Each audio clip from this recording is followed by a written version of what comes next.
Microsoft Excel macros help us in automating common Excel tasks. For example, in this video, we learn how to calculate sales commissions, automating that with a macro.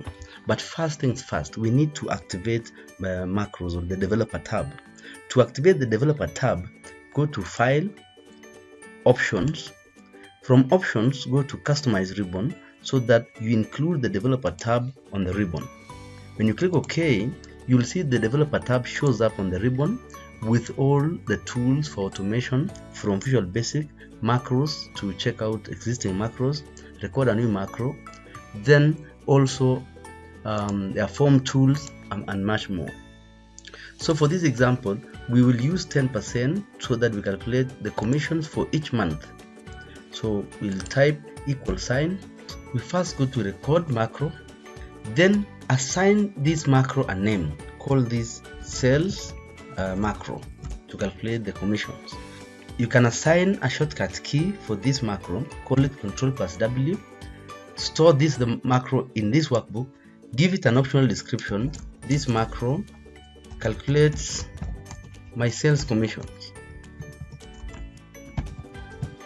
Then click OK.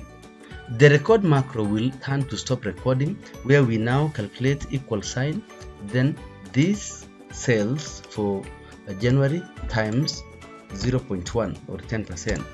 Then copy this downwards. Once you get that, you can now stop recording. So if tomorrow you want to do or calculate another set of commissions for another different data set, you can place your cursor there, then go to macros, then select sales macro, then run. Then it's going to run your macros. You can also assign a button to your macros so that you go to developer, then insert the form control button.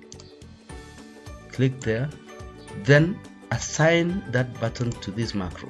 You can then rename this and call it calculate.